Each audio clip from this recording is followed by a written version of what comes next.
आदाब नाजरीन, INN की खबरों में आपका इस्तकबाल है। मैं हूं शौकत अली सूफ़ी। आइए नज़र डालते हैं आज दिन भर की कुछ अहम खबरों पर। मरकज़ हैदराबाद में कायम कंपनी बायोलॉजिकल ईवान से 30 करोड़ कोविड वैक्सीन की डोजेज खरीदने का फैसला किया है। ये इत्तला जुमेरात को जारी होने वाले एक सरकारी बयान में दी गई है। माहिदे के मुताबिक मरकजी वजारत सेहत इस फर्म को 1500 करोड़ रुपए की पेशगी अदाई करेगी और अगस्त सितंबर 2021 से कंपनी के जरिए तैयार वैक्सीन का स्टोरेज किया जाएगा।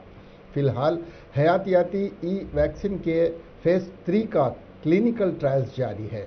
बयान में कहा गया है कि बायोलॉजिकल ई के जरिए तैयार की जाने वाली वैक्सीन एक RBD protein sub division vaccine है और इसके अगले चंद महीनों में दस्तयाब होने का इम्कान है। बयान के मुताबिक कौमी माहिरीन के ग्रुप ने मेसेस बायोलॉजिकल ईवान की पेशकश का जायजा लिया और इसकी स्टडी के बाद इसकी मंजूरी के लिए सिफारिश की थी। बयान में कहा गया कि मेसेस बायोलॉजिकल ईवान के साथ माहिदा मरकजी हुकूमत के वसी पैमाने पर वैक्सीन बनाने वालों की तहकीक और तरक्की के लिए माली मदद के जरिए हौसला अफजाई करने के वसी इकदाम का एक हिस्सा है। कांग्रेस की रुकन असेंबली सीता का ने पुलिस जुल्म की मजम्मत करते हुए कहा कि मेरी मां ICU में संगीन हालात से दो चार है। मुल्क से खून का अतिया देने के लिए आने वाले अफराद खानदान को मलकाजगिरी DCP रक्षिता ने रोक कर गैर शाइस्ता जबान का इस्तेमाल किया, जबकि मेरे अफराद खानदान पुलिस की इजाज़त लेकर आ रहे थे। उन्होंने कहा कि कोरोना वायरस से आज हर कोई परेशान है। अवाम की मदद करने के बजाय पुलिस अवाम पर जुल्म करना अफसोसनाक है। मैं हमेशा से अवाम की खिदमत करती आ रही हूँ। एक MLA के साथ पुलिस का इस तरह का बर्ताव है तो आम शहरियों के साथ कैसा रहेगा। पुलिस मौजूदा हालात पर संजीदगी का मुजाहरा करते हुए अवाम की मदद करे, सीता अक्का ने कहा।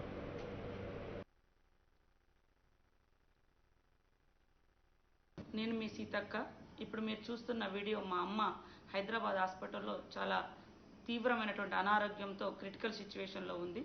మా కుటుంబ సభ్యులు ములుగు కలెక్టరేట్ నుంచి వెహికల్ పర్మిషన్ తీసుకొని బ్లడ్ డొనేషన్ కోసమని వస్తూ ఉంటే హైదరాబాద్ DCP రక్షిత గారి ఆధ్వర్యంలో ఆపి హాఫ్ అన్ అవర్ పైగా ఇబ్బంది పెట్టి డోంట్ టాక్ రబిష్ అనే హ్యూమిలేషన్ చేసి ఫైన్ వేసి పక్కన పెట్టడం జరిగింది. మా వెహికల్ కానీ మా మనుషులను కానీ మా కుటుంబ సభ్యులను పక్కన ఉన్నటువంటి కింది స్థాయి అధికారి మానవత్వంతో చెల్లించి పంపించడం జరిగింది. అంటే నేను వీడియో కాల్లోకి వెళ్ళి నేనే MLA గారిని ఇక్కడ ఉన్నా మా అమ్మతో ఉన్నా ఇట్లా ఉంది అని చెప్పే ప్రయత్నం చేసినా కూడా ఆమె వినలేదు. అంటే ఒక MLAగా ఒక సేవకురాలుగా నేను ఉన్నటువంటి నా వాయిసే నా పరిస్థితే వినలేని పరిస్థితి ఉంటే ఇంకా బయట వాళ్ళ పరిస్థితి ఆమె వినే స్థాయిలో ఉందా? ఎవరైనా కూడా అక్కడ వాస్తవం ఏంది అని క్లారిటీ తీసుకునేటువంటి ప్రయత్నం కూడా చేయకుండా అన్నింటినీ ఈ రకంగా ఆపడము, అందరిని ఇబ్బంది పెట్టడం అనేది కరెక్ట్ కాదు. వాస్తవాలను తెలుసుకొని కనీసం మానవత్వాన్ని జోడించి పనిచేయాలి. ఇలాంటి అధికారులు ఉంటే ఎంతమంది ప్రాణాలకు ముప్పు ఉంటుందో అర్థం కావట్లేదు. కానీ అదే కింది స్థాయి అధికారి అర్థం చేసుకొని పంపించడం, కానీ ఆమె మాత్రం పంపించలే. హాఫ్ అన్ అవర్ తర్వాత ఆమె డ్యూటీ నుంచి అక్కడి నుంచి వెళ్ళిపోయిన తర్వాత ఇంకొక అధికారి ఎంటర్ అయ్యి ఆ వీడియో కాల్ చూసి ఆయన పంపించడం జరిగింది. అంటే ఏం జరుగుతుంది అసలు కామన్ పబ్లిక్ పరిస్థితి ఏందో। रियासती वजीर इंफॉर्मेशन टेक्नोलॉजी KT रामाराव ने जुमेरात के रोज टैंक बंड के इलाके में 2 मोबाइल ICU बसों का आगाज किया। KTR ने इस मौके पर मेडिकल मोबाइल बसों की फराहमी पर लॉर्ड्स चर्च का शुक्रिया अदा किया। उन्होंने कहा कि कोरोना की संगीन सूरत हाल में मेडिकल यूनिट की बस खिदमात का आगाज बासे मसरत है। KTR ने कहा कि पहले मरहले के तहत रियासत में 30 बसों को शुरू किया गया है। मेडिकल यूनिट बस में तिबी खिदमात की फराहमी के लिए एक डॉक्टर और 2 नर्सें हैं और 10 बिस्तर हैं। इस प्रोग्राम में वजीर तलसानी श्रीनिवास यादव, चीफ सेक्रेटरी सुमेश कुमार और दीगर ने शिरकत की। लॉर्ड्स चर्च ने वीरा स्मार्टर हेल्थ केयर के साथ मिलकर इस मंसूबे का आगाज किया। बसों के आगाज के बाद KTR ने बसों में तिबी सहूलियात का मुआयना भी किया। ఆసిఫాబాద్ కుమరం భీం కావచ్చు, ఇట్లాంటి సుదూరంగా ఉన్న ప్రాంతాలకు కూడా ఒక మొబైల్ మెడికల్ యూనిట్ ని పంపించడం ద్వారా ఒక్కో బస్సులో 8 ICU బెడ్స్, ఒక డాక్టర్, 2 నర్సుల్ని కూడా పెట్టి వారికి కావాల్సిన ఆక్సిజన్ గాని, ఆక్సిజన్ కాన్సన్ట్రేటర్లు గాని, అదే రకంగా అవసరమైతే ఒక ఇన్వేజివ్ వెంటిలేటర్ ని కూడా పెట్టి అన్ని రకాలుగా వారికి కావాల్సిన సౌకర్యాలు ఈ కరోనా మహమ్మారి ఏదైతే మనల్ని ఇబ్బంది పెడతా ఉందో దాన్ని ఎదుర్కోవడానికి ఈ రకంగా మేము సహకరిస్తామంటూ వారు ముందుకొచ్చారు. చాలా చాలా సంతోషం. My compliments to you pastor and the entire team of Lord's Church, because like you said, మానవ సేవనే మాధవ సేవ అంటారు. అంటే సాటి మనిషికి సేవ చేసి సాటి మనిషికి ఎంతో కొంత రిలీఫ్ ఇవ్వగలిగితే దేవుడికి కూడా సేవ చేసినట్టే అని చెప్పి పెద్దలు చెప్తూ ఉంటారు. కాబట్టి చాలా ఉదాత్తమైన మంచి ఆలోచనతో మంచి ఆశయంతో మీరు ఈ కార్యక్రమాన్ని చేస్తున్నందుకు హృదయపూర్వకంగా అభినందనలు. అందులో మీరు మరొక మాట కూడా మంచి మాట చెప్పారు. చాలా మినిమల్ కాస్ట్, అంటే ఏదైతే పేదవారు ఉంటే అయితే ఫ్రీగా చేస్తాము, మినిమల్ కాస్ట్ తో చేస్తామని చెప్పారు. చాలా సంతోషం. ఐ రిక్వెస్ట్ చీఫ్ సెక్రటరీ గారు, మనం we have looked at a bus, I'm sure the rest of them are also as well equipped. My request to you is, I think let health department and let the collector. Gandhi Bhavan के हरदिल अजीज attender Shabbir का कल corona की वजह से इंतकाल हो गया था। वो लगभग 30 साल से गांधी भवन में खिदमत अंजाम दे रहे थे। कांग्रेस पार्टी के सभी कायदीन उनसे अच्छी तरह वाकिफ थे। खासतौर पर साबिक चीफ मिनिस्टर विजय भास्कर रेड्डी, जनार्दन रेड्डी, एम चन्ना रेड्डी, राजशेखर रेड्डी, के रोशैया, करीम कुमार रेड्डी के साथ भी उन्होंने काम करने का मौका मिला था। तेलंगाना कांग्रेस पार्टी के सदर और रुकन पार्लियामेंट ने आज उत्तम कुमार रेड्डी ने आज शब्बीर के घर जाकर उनके अफराद ख़ानदान से मुलाकात की और इजहार ताज़ियत किया और उनकी माली मदद भी की। उत्तम कुमार रेड्डी ने कहा कि उनके अफराद ख़ानदान की माली मदद आगे भी की जाएगी। उन्होंने कहा कि शब्बीर एक मिलनसार और मेहनतकश इंसान थे। वो पिछले 30 वर्षों से कांग्रेसी कायदीन और गांधी भवन की खिदमत अंजाम दे रहे थे। उत्तम कुमार रेड्डी ने कहा कि कोरोना की महामारी में कई कांग्रेसी कायदीन की मौत हो गई, जिसका उन्हें बेहद अफसोस है।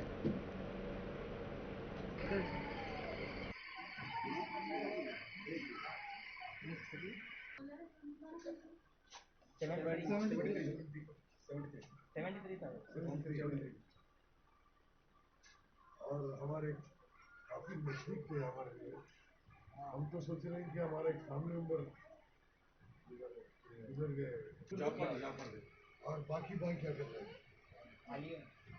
जॉबलेस है। कितने भाई हैं सर? एक ही सर। मिला के 2 भाई। दूसरा भाई किधर है? बाहर गया। तो आपके दूसरे भाई क्यों कुछ काम नहीं कर रहे हैं? क्या कर रहे हैं? गांधी भवन में करीब 30-35 साल काम करते हुए 2 दिन पहले कोविड की वजह से, कोरोना की वजह से हमारे प्रिय मित्र और हमारे गांधी भवन के एम्प्लॉय शब्बीर भाई गुजर गए। बहुत दुख हुई। मैं कांग्रेस पार्टी की तरफ से उनकी फैमिली को मिलने आया था। हमारी सिंपैथीज, हमारी कंडोलेंसेस उनको कन्वे किया। उनको हम फाइनेंशियली अभी भी कुछ हेल्प करेंगे और बाद में भी उनको फैमिली को जरूर हम हर विषय में हमारा मदद रहेगा। धन्यवाद। बहुत दुख की बात है कि कांग्रेस पार्टी के बहुत से लीडर ये कोरोना के गुजर गए। उनको सबको हमारी सिंपैथीज और कंडोलेंसेस उनको फैमिलीज को भी कन्वे कर रहे हैं। नंदी एलिया एक्स MP, फिर Sirajuddin x minority committee chairman, फिर नरेंद्र यादव PCC सेक्रेटरी, सदानंद मुदिराज, अली पाशा, लक्ष्मी, राजेश्वर जी और ऐसे अनेक लोग और उनकी कुछ कांग्रेस लीडरों को फैमिली मेंबर्स भी वो भी देहांत हुआ। हम उन सबको इस ओकेजन पे हमारी कंडोलेंसेस। मजलिस इत्तेहादुल मुस्लिमीन के सरबराह असदुद्दीन अवैसी ने कहा कि मुल्क में कोरोना की दूसरी लहर की वजह से होने वाली अमवात के लिए मरकजी हुकूमत जिम्मेदार है। ऑल इंडिया मजलिस इत्तेहादुल मुस्लिमीन के सदर ने कहा है कि वो सबूत की बुनियाद पर यह बात कह रहे हैं। जब तमाम डॉक्टरों और माहिरीन ने कहा था कि दूसरी लहर आएगी तो फिर इसके मुताबिक इंतजाम क्यों नहीं किया गया। वजीर आजम ने इस मशवरे को नहीं सुना और अपनी मर्जी से फैसले किए। उन्होंने कहा कि वजीर आजम ने मुल्क से वादा किया था कि कोरोना के खिलाफ रोड मैप तैयार है। उन्होंने कहा कि वजीर आजम ने 8 अप्रैल को खुद कहा था कि हमने कोरोना के खिलाफ जंग जीत ली है। हम बीजेपी ने करारदाद मंजूर करके वजीर आजम की क़ियादत की तारीफ की। वजीर आजम इस सब के जिम्मेदार हैं। वजीर आजम ने कहा था कि हम ऑस्ट्रेलिया से क्रिकेट के मैदान और कोरोना के खिलाफ जंग में जीत चुके हैं। अवैसी ने कहा कि दूसरे ममालिक ने अपने लिए वैक्सीन का बंदोबस्त किया है, लेकिन हमने वक्त पर इंतबाह नहीं किया और ये वैक्सीन दूसरे ममालिक को बरामद करते रहे। ऑक्सीजन की जिम्मेदारी भी मुल्क के वजीर आजम और उनकी हुकूमत पर आयद होती है।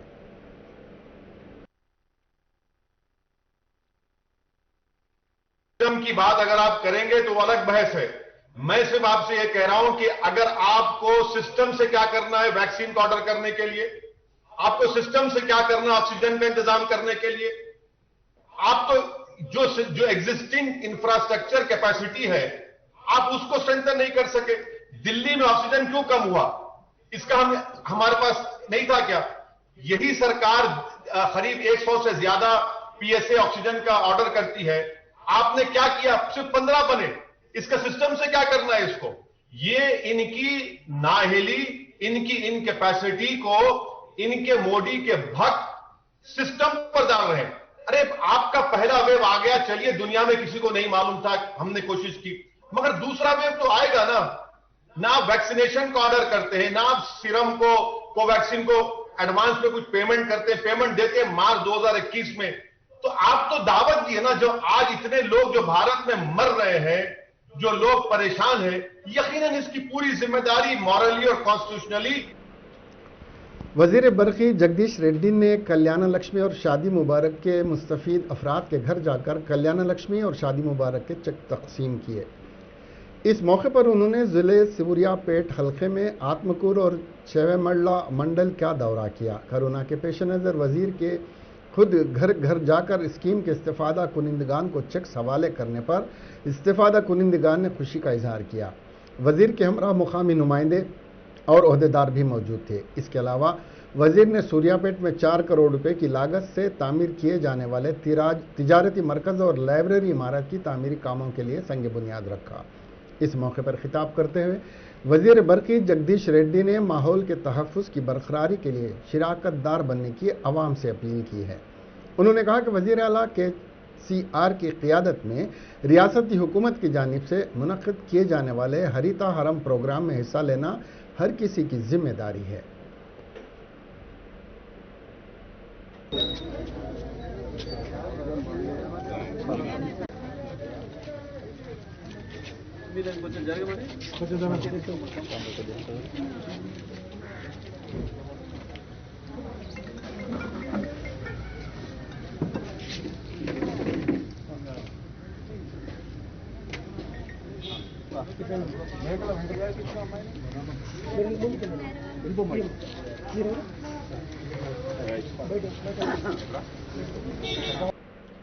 कानून साज काउंसिल के चेयरमैन गुत्ता सुखेंदर रेड्डी की म्याद आज खत्म हुई। वो 21 माह तक काउंसिल के चेयरमैन के अहदे पर फाइज रहे।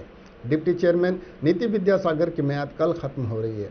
रियासत की तारीख में पहली बार चेयरमैन और डिप्टी चेयरमैन के ओहदों की म्याद एक साथ खत्म हो रही है। काउंसिल को 6 मखलूआ नशिस्तों पर इलेक्शन कमीशन ने कोरोना की वजह से इंतखाबात को मुलतवी कर दिया है।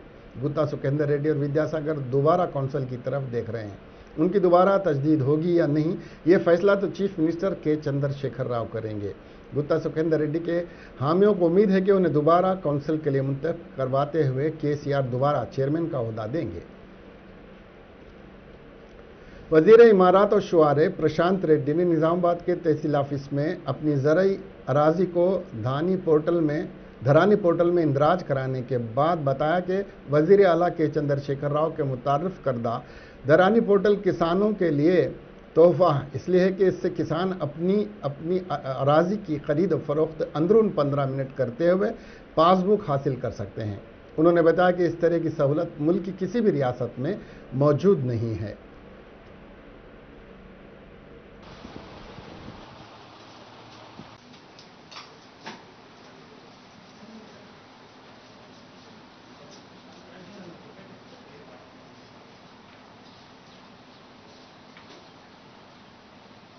कितना प्रभाव है?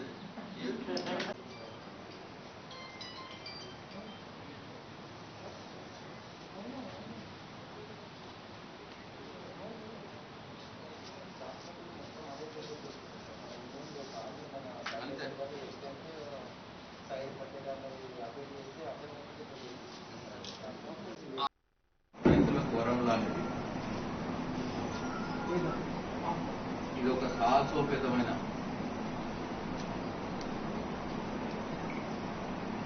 చర్య. రైతులు తన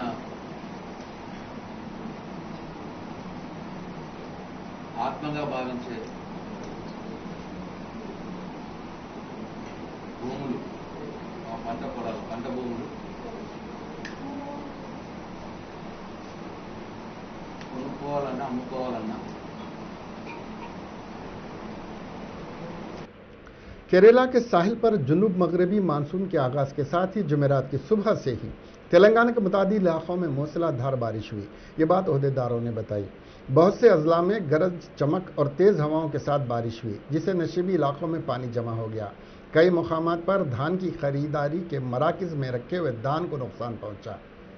नारायणपेट, जोगलांबा गदवाल, वनपर्ती, नागर कर्नूल, महबूब नगर, विकाराबाद, संगारेड्डी, नलगुंडा, खम्मम, रंगारेड्डी, हैदराबाद, मेडचल, मलकाजगिरी और दीगर अजला में भी बारिश हुई। हैदराबाद मेट्रोलॉजिकल डिपार्टमेंट ने पेशगोई की है कि कई अजला में हल्की से औसत तेज हवाओं और गरज और चमक के साथ बारिश होगी। बारिश से सड़कें पानी में डूब गईं और कुछ मकामात पर बरखी की सप्लाई भी मसदूद हो गई। धान की खरीदी मराकिज में जखीरे किए गए धान के नुकसान को लेकर किसान परेशान हैं। बारिश के पानी से यादाद्री मंदिर सैलाब का मंजर पेश कर रहा था।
दिल्ली के दौरे के बाद इटाला राजेंद्र हैदराबाद पहुंच चुके हैं। वो दिल्ली में बीजेपी के सदर जेपी नड्डा से मुलाकात करते हुए बीजेपी में शमूलियत की राह हमवार कर ली।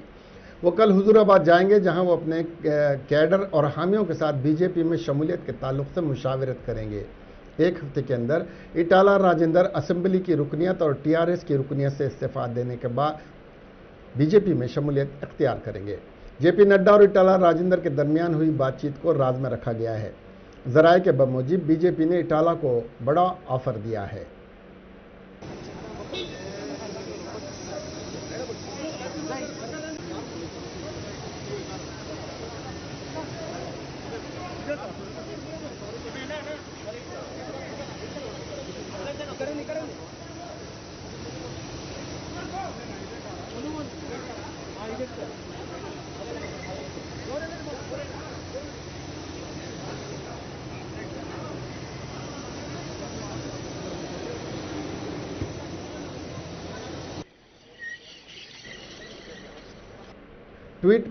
ट्विटर पर मौसूला शिकायत के बाद वजीर बल्दी नज़्मुल हक केटीआर की हिदायत पर जीएचएमसी मेयर विजय लक्ष्मी ने जोनल कमिश्नर ममता और गजुला रामम कारपोरेटर राओला शेषागिरी के हमरा कुतुबुल्लापुर में वाक़ 6 झीलों का मुआयना किया और तफसीलात हासिल की और इसी तरह से ताज बंजारा हिल्स में वाक़ झील का दौरा करते हुए तफसीली मुआयना किया है।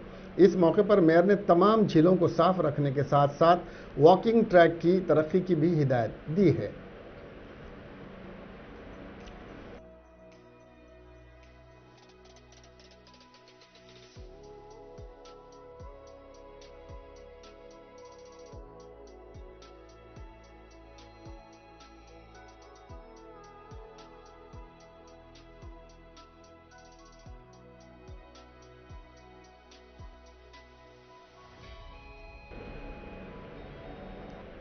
थैलेसीमिया के मुतासरीन को खून की कमी की वजह से परेशानी का सामना है, जिसको मद्देनजर रखते हुए मुकामी अवाम की जानिब से शमशाबाद इलाके में खून का अतिया कैंप का इनकाद अमल में आया।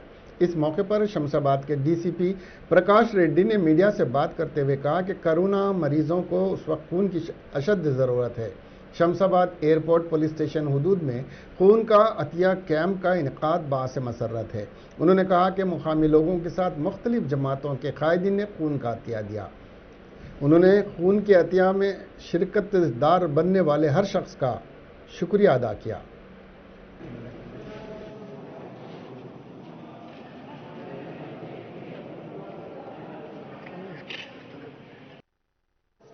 శంషాబాద్ మరియు ఎయిర్పోర్ట్ పోలీస్ స్టేషన్ పరిధిలో బ్లడ్ డొనేషన్ క్యాంపు నిర్వహించడం జరిగింది మల్లికా కన్వెన్షన్లో. ఇందులో ఊరు పెద్దలందరూ కూడా సర్పంచ్ గారు, ఎంపీటీసీ గారు, వివిధ పార్టీలకు చెందిన నేతలు, అదేవిధంగా వాలంటీర్స్ అందరూ కూడా పెద్ద ఎత్తున పాల్గొని ఈ బ్లడ్ డొనేషన్ క్యాంపుని సక్సెస్ఫుల్గా నిర్వహించారు. ముఖ్యంగా ఇప్పుడు తలసేమియా మరియు సికిల్ సెల్ అనేమియా వ్యాధిగ్రస్తులకు కోవిడ్ కారణంగా చాలా చోట్ల డొనేషన్ అందక వాళ్ళు ఇబ్బంది పడుతున్నారు. అది దృష్టిలో పెట్టుకొని మన శంషాబాద్ आंध्र प्रदेश के जिले अनंतपुर के ताड़ी पत्री के नंदाला पाड़ू में एक 25 साल खातून राजा राजेश्वरी ने फांसी लेकर खुदकशी कर ली। वो नंदाला पाड़ू में अपनी मां चंद्रकला और भाई धनजया रेड्डी के साथ मुकीम थी। राजा राजेश्वरी का बाप नहीं था। राजेश्वरी ने MBA कामयाब किया था और नौकरी की तलाश में थी। मुलाजिमत न मिलने से दिलबर्दाश्ता होकर उसने ये इंतहाई इक़दाम किया। कुछ दिन पहले राजा राजेश्वरी, इसकी मां और भाई कोविड-19 से मुतासिर हो गए थे और घर पर ही आइसोलेशन में थे। बुध को राजा राजेश्वरी अपने कमरे में गई और दरवाज़ा अंदर से बंद कर लिया और रात तक बाहर नहीं आई। जब दरवाज़ा तोड़कर देखा गया तो वो पंखे से लटक कर मर चुकी थी। पुलिस ने लाश को पोस्टमार्टम के लिए दवाखाना मुंतकिल किया और एक मामला रजिस्टर करके तहकीकात कर रही है। आलमी वबा से फौत होने वाली एक खातून ज़ायदस 2 हफ्ते बाद वापस लौट आई। ये वाक़या रियासत आंध्र प्रदेश के ज़िले कृष्णा में पेश आया। ज़िले कृष्णा के जग्यापेट की रहने वाली 75 साला गिरिजम्मा को कोरोना से मुतासिर होने के बाद दवाखाने में शरीक कराया गया था। 12 मई को उसे विजयवाड़ा के सरकारी अस्पताल में भर्ती कराया गया था। 3 दिन कबल खातून का शौहर हॉस्पिटल पहुंचा, ताहम खातून अपने बेड पर मौजूद नहीं थी। उसने काफ़ी तलाश किया, ताहम उसे इसकी बीवी हॉस्पिटल में कहीं भी नज़र नहीं आई। हॉस्पिटल के अमले ने उसे मशवरा दिया कि वो एक नज़र मुर्दा खाने में भी देख ले, क्योंकि अगर किसी की मौत हो जाती है तो नाश को मुर्दा खाने में महफूज रखा जाता है। वो मुर्दा खाना पहुंचा और वहां किसी और की खातून की लाश रखी हुई थी, जिसे उसने अपनी बीवी समझ लिया। बाद अज़ां नाश को गांव लाकर आखिरी रसूमात भी अंजाम दे दी गई। इस दौरान कोरोना से सेहतयाब होने के बाद खातून को अस्पताल से छुट्टी दे दी गई और वो गांव पहुंच गई। उसे देखकर गांव वाले हैरत में पड़ गए। खातून ने गांव वालों को तफसीलात से वाकिफ करवाया। समझा जाता है कि खातून को किसी और वार्ड मुंतकिल किया गया था और वो शौहर को नज़र नहीं आई, जिस पर उसने समझ लिया कि उसकी बीवी मर चुकी है। शराबी शौहर का बीवी ने कत्ल कर दिया। ये वारदात रियासत तेलंगाना ज़िले जयशंकर भोपालपल्ली में पेश आई। मोजे कोराकुंटा से ताल्लुक़ रखने वाले कृष्णया रोज़ाना हालत नशा में अपनी बीवी को हिरासान किया करता था, मारा पीटा करता था, जिससे वो तंग आ चुकी थी। कल भी वो हालत नशा में घर पहुंचा और इन दोनों में झगड़ा हुआ। झगड़े के बाद बरहम बीवी ने मोहल्लिक हथियार से हमला करके अपने शौहर का कत्ल कर दिया। पुलिस ने केस दर्ज करके छानबीन शुरू कर दी है और उस खातून को हिरासत में ले लिया गया है। कोविड की दूसरी लहर के पेश नज़र रियासती वजीर हरीश राव ने पहले ही हुक्मरान जमात TRS के कैडर के साथ साथ अपने असम्बली हल्के सिद्दीपेट के अवाम से कहा कि उनकी सालगिरह की तकरीब सादगी से मनाई जाएगी। इस मौके पर वज़रा, MLA, MLC, मेंबरान पार्लियामेंट और TRS कायदीन हरीश राव को ट्विटर पर सालगिरह की मुबारकबाद पेश की है और नेक ख्वाहिशात का इजहार किया है। जबकि गवर्नर तमिलिसाई सौंदरराजन, वज़ीर आला के चंद्रशेखर राव ने भी उनको सालगिरह की मुबारकबाद पेश की। इसके अलावा अवाम की जानिब से सोशल मीडिया की नेटवर्किंग साइट पर मिस्टर राव को मुबारकबाद पेश की गई है और नेक ख्वाहिशात का इजहार किया गया है। हरीश राव को मुबारकबाद देने वालों में speaker Pocharam Srinivas Reddy, deputy speaker T Padmarao, Rajya Sabha member Santosh Kumar, रियासती वजीर दाखिला मोहम्मद महमूद अली, श्रीनिवास गौड़, सत्यवती राठौर, इराबली दयाकर राव, गंगुला कमलाकर, तलसानी श्रीनिवास यादव, अराकीन assembly Ravindra Kumar, Prakash Goud, C Ram Mohan Reddy, Ravishankar, Marri Janardhan Reddy, Gudem Mahipal Reddy, Harshavardhan Reddy, Kalleru Venkatesh, Sudheer Reddy, Arekapudi, Gandhi संतेश Kumar, जोगुराम Reddy, रुकन पार्लियामेंट के प्रभाकर रेड्डी, प्लानिंग कमीशन के नायब सदर विनोद कुमार और साबिक़ मेयर बी राम मोहन शामिल हैं। वजीर खजाना हरीश राव की सालगिरह सादगी के साथ मनाई गई। इस मौके पर मियाँपुर में सत्या भारती कन्वेंशन सेंटर में ब्लड डोनेशन कैंप का इनेकाब अमल में आया। इस मौके पर government whip Gandhi SC commission के साबिक़ चेयरमैन एरुला श्रीनिवास, कारपोरेटर्स जगदीश वर गौड़, श्रीकांत और दीगर ने शिरकत करते हुए खून का अतिया दिया। इस मौके पर केक काट कर जश्न भी मनाया गया।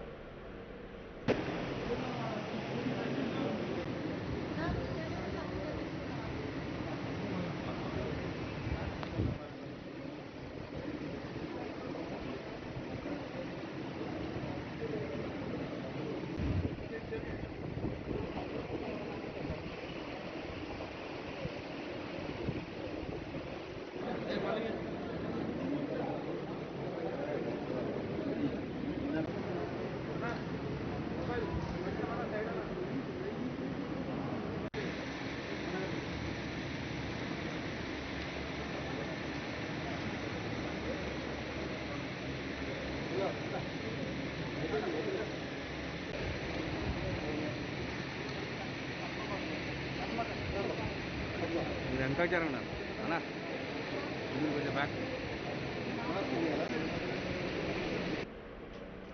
महकमे मौसमियात के अहदेदारों ने बताया कि रियासत में केरला से मानसून 8 या 9 जून को दाखिल होगा। कल रात ग्रेटर हैदराबाद और रियासत के अजला विकाराबाद, नलगुंडा, वरंगल, आसिफाबाद, जनगांव और दीगर मकामात पर तेज़ बारिश रिकॉर्ड की गई। दूसरी जानिब नज़ला में तेज़ बारिश होने की वजह से किसानों की तरकारी बह गई। धान और मिर्ची का बड़े पैमाने पर नुकसान हुआ, जिसकी वजह से किसान माली मुश्किलात से दो चार हो गए। सुप्रीम कोर्ट ने सीनियर सहाफ़ी विनोद दुआ के खिलाफ चल रहे मुल्क से गद्दारी के मुकदमे को मनसूख कर दिया है। सुप्रीम कोर्ट ने कहा कि 1962 का हुक्म हर सहाफ़ी को इस तरह के इल्ज़ाम से महफूज रखता है। गौरतलब है कि विनोद दुआ के दहली फसादात पर मबनी एक शो के बाद बीजेपी के एक रहनुमा ने हिमाचल प्रदेश में उनके खिलाफ शिकायत दर्ज कराई थी, जिसकी बुनियाद पर पुलिस ने गद्दारी के इल्ज़ाम में मुकदमा दर्ज कर लिया था। FIR में विनोद दुआ पर फर्जी खबरों फैलाने, लोगों को उकसाने, हत्या के आमेज मवाद नश्र करने का इल्ज़ाम आयद किया गया था। सीनियर सहाफ़ी विनोद दुआ ने इस FIR के खिलाफ सुप्रीम कोर्ट से रुजू किया था, जिस पर जुमेरात के रोज़ फैसला सुनाते हुए मुकदमे की कार्रवाई और FIR को मनसूख कर दिया गया। ताहम अदालत ने दुआ की इस दरख्वास्त को मुस्तरद कर दिया, जिसमें उन्होंने दरख्वास्त की थी कि 10 साल के तजुर्बे वाले किसी भी सहाफ़ी के खिलाफ FIR उस वक्त तक दर्ज ना की जाए जब तक कि ये किसी हाई कोर्ट के जज की सरबराही में तश्कील शुदा पैनल उसको मंजूरी फराहम नहीं करे। अदालत ने कहा कि मखन्ना के दायरे अख्तियार पर तजावुजात के मुतरादिफ है। सुप्रीम कोर्ट ने एक अहम फैसले का हवाला देते हुए कहा कि हर सहाफ़ी ऐसे इल्ज़ामात से महफूज है। अदालत ने कहा कि हर सहाफ़ी को मुल्क से गद्दारी के मामले में केदारनाथ केस के फैसले का तहत तहफ़्फ़ुज़ हासिल करने का हक़ है। 1962 के सुप्रीम कोर्ट के फैसले में कहा गया है कि हुकूमत की तरफ से उठाए गए इक़दामात पर सख्त अल्फाज में इख्तिलाफ राय मुल्क से गद्दारी नहीं है। बॉलीवुड के सुपरस्टार अमिताभ बच्चन और अदाकारा जया बच्चन की शादी के 48 साल आज मुकम्मल हो गए हैं। अमिताभ बच्चन और जया बच्चन की जोड़ी बॉलीवुड की सबसे बेमिसाल जोड़ियों में शुमार है। अमिताभ बच्चन और जया बच्चन ने 3 जून 1973 में रिश्ते अज़वाज में मुंसलिक हो गए थे। अमिताभ की शादी की आज 48वीं सालगिरह है।